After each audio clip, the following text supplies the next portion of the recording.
Welcome back to the Red Dirt Road podcast.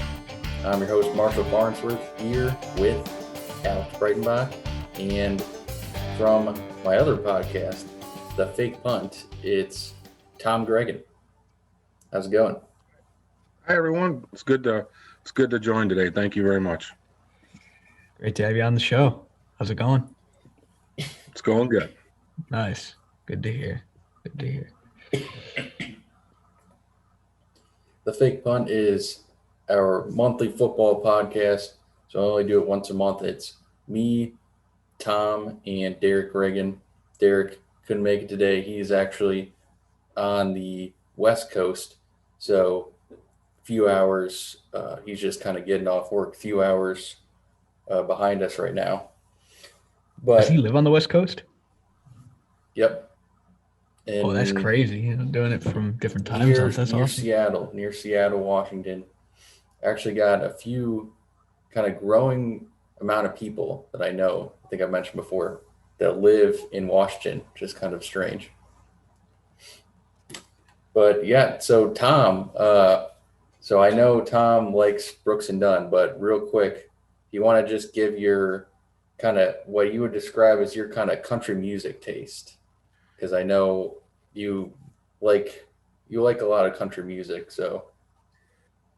Yeah, it's kind of a weird taste because I grew up listening to country music of the 70s and 60s via my parents and hated it, and begged them to change the radio whenever we were in the car. Then I kind of grew into the 80s and listened to bands like Alabama, Hank Williams Jr. I was a big fan of his in the late 80s. And then, going into the early 90s, country music really changed a little bit. I think Brooks and Dunn came about in the early 90s when Garth Brooks and a little before Shania Twain kind of took over the decade pretty much between the two of them. So, I did like Brooks and Dunn when they came out. I did have their CD. And I think I bought it pretty soon after it came out. So I have a little bit of a real world insight on the album and the band and kind of where they fit, I think, in a little bit of country music folklore and at least for me personally where they fit in my musical taste too. Yeah, we are super excited to actually get into this album. Went through kind of all the 1980s, the pre-Brooks and Dunn era, and then the 1990 song that we just did last week. So now we're getting into Brand New Man, the song and the album. So we don't really do kind of an album preview, but just a real kind of quick, this is like a great album released in 1991, had 4 number one hits, and then also Lost and Found was number 6. But Brand New Man, Brooks, Boots, Good and Boogie, My Next Broken Heart, Neon Moon all went number 1. And there's only 10 songs on the album, so half of them were huge hits that people have loved for decades now. And yeah, it's going to be much different than the last album that we talked about. So this is a great album. And then as far as the song Brand New Man, it is a Wikipedia as a song recorded, of course, by American country music duo Brooks and Dunn, and written by Kix Brooks, Don Cook, and Ronnie Dunn. Which, by the way, all these songs on the album are written by at least Kix Brooks or Ronnie Dunn. A lot of them written by both of them. Don Cook, you kind of see here and there as well, but Brooks and Dunn wrote all of these songs, at least one of them. It was released in June 1991, so just a little bit before the album came out. It was their debut single, and it served as the first single and title track from their debut album of the same name, Brand New Man, and their first number 1 single on the country charts, thus making them only the second country music band in history to have its debut single reached number 1 on the Billboard Hot Country Singles and Tracks chart. And actually, it says that Diamond Rio's "Meet Me in the Middle" or "Meet in the Middle" was the first one to ever do that. That came out just 4 months earlier. Of course, last year, 2019, Brooks and Dunn recorded "Brand New Man" with the country singer Luke Combs for their album Reboot. This one peaked at number 42 on the Billboard Country Airplay chart and number 30 on the Billboard Country or Hot Country Songs chart. The song, pretty simple kind of concept of the song. It is the narrator telling his lover that he is a, quote, brand new man thanks to her. It has a music video to accompany it, which we will get into on the next podcast episode. And like I said, it peaked at number 1 on the US Hot Country charts, and it reached, or the year-end chart for 1991 was number 34. So successful song, and obviously pretty unprecedented that their very first single was a smash hit. So I'm going to throw it over to Alex. What do you think about this song? Obviously, great song. I'm sure you like it, but what else do you think about this? Oh, yeah. I mean, well, first of all, just a round of applause. We made it. This is our first Brooks and Dunn song that we are officially underway. Whoa. With the Only in America. With the exception of Only in America. I know we did that for the 4th of July, but this is where it gets down to the nitty gritty, in my opinion. This is where, we finally start getting it done in terms of Brooks and Dunn. But I, as you said before, I do really like this song. And I think that this is, it definitely, as it is the breakout hit for Brooks and Dunn. So it's loud, it's powerful, it's hard hitting. And I think it has a good message. It's like they talk about it being, they talk about baptism. I saw the light. I've been baptized by the fire in your touch and the flame in your eye. And I love that analogy there, because it basically, and I think that they do say it in here. I'm born to love again. I'm a brand new man. This whole, the chorus, everything about it, in my opinion, just oozes this, like, I've gone to church and I've been anointed by your love. That is, I think, what the aura of the song is. And it is just, like I said, it's loud, it's upfront, it's powerful, and it gets people singing. And this is definitely something that I can totally see as their breakout single, because, it's the one song where they, I can just imagine it right now. They're opening it up, everybody's screaming, and you just hear Ronnie Dunn and Kix Brooks saying, I saw the light, I've been baptized. And everybody just goes nuts. And I think, personally, I know you got into a lot of the nitty gritty details of it, but just overall, it's a great song, and it has a great story, and I loved it. I still do to this day. I'll throw it over to Tom. What are your thoughts on this song?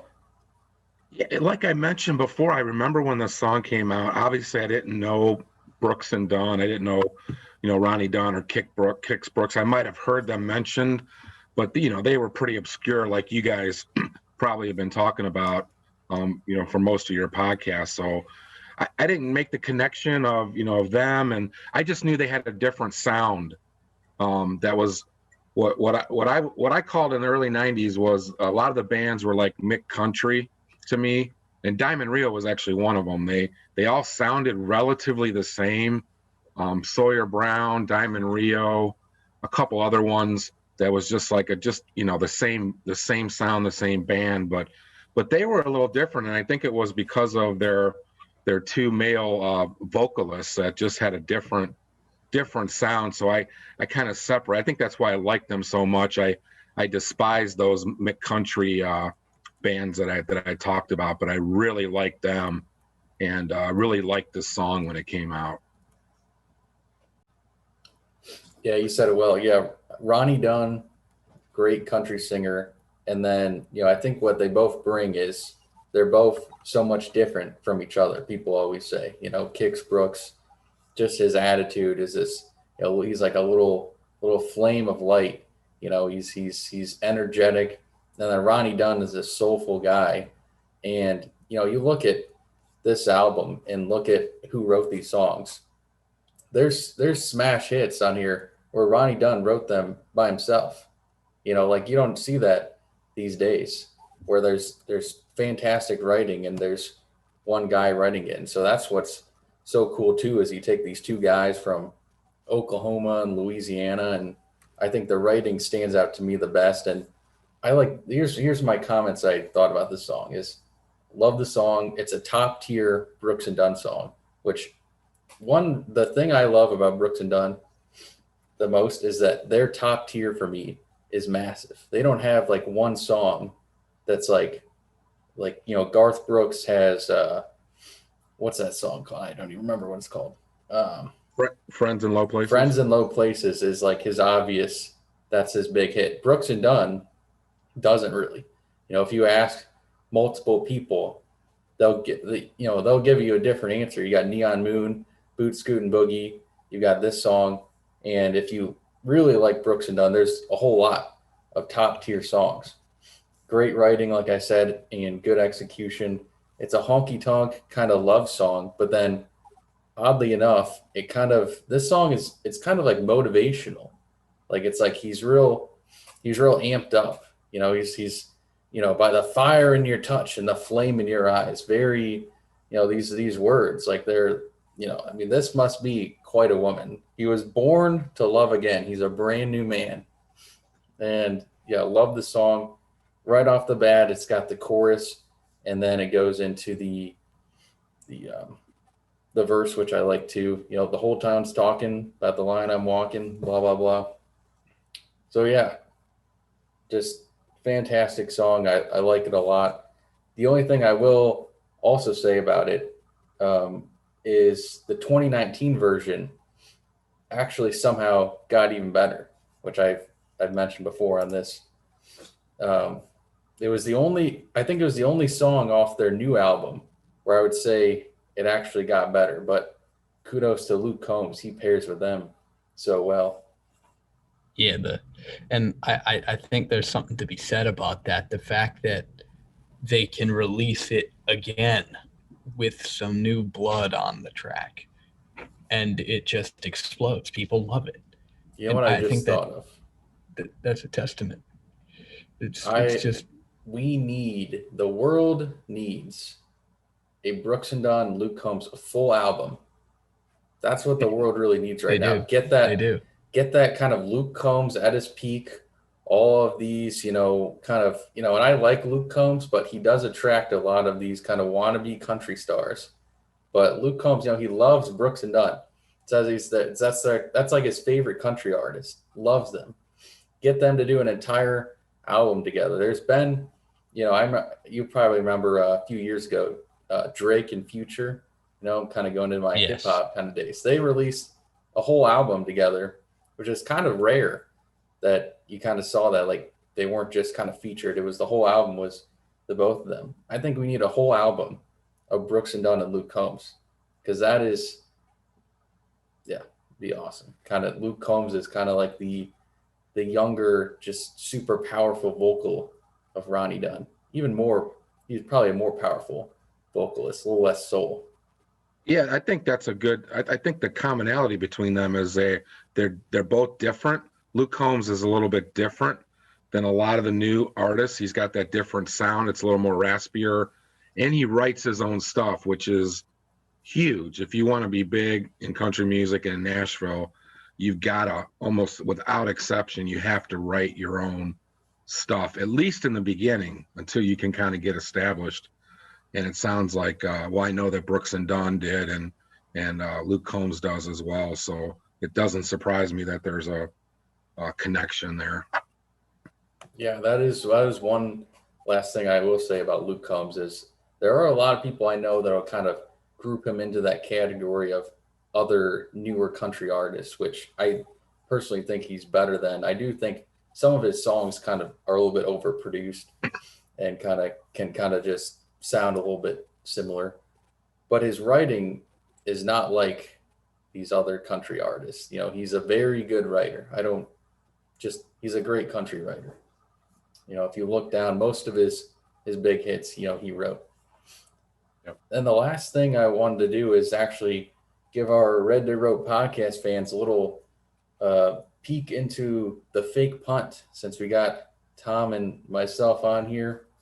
So go follow me on Twitter if you haven't, because I post these rankings every week at mfarnsworth_. And what I do is I post these quality production rankings, and they are based on the team offensive stats, team defense stats, and then I've recently brought in the drive averages on offense and defense, and the conversions on offense and defense, and the win percentage. And just this little nugget I was going to throw in there for our Red to Row podcast fans is this. So you're going to be interested in hearing this, Tom. So a little betting kind of nugget. So if anyone knows about sports betting, you can bet against the spread. That's kind of a popular thing. And I looked on the sports betting sites the other day, kind of comparing the underdogs, you know, kind of how they had teams ranked to my quality production ranks. And there was so this is at the time we're recording, these are the last 2 weeks, or week 6 and week 7 of the NFL season. There were 5 teams that were underdogs, yet their opponent actually had a lower quality production rank than them. So in my rankings, I had them ranked higher, but they were underdogs. In all 5 of those, if you were to bet on them against the spread, you would win. So that's pretty, and 4 of them won straight up. So that was my quality production ranks. How about that? Give a little football nugget right there. You might be onto something with that. Hold that thought. I want to talk to you more about that.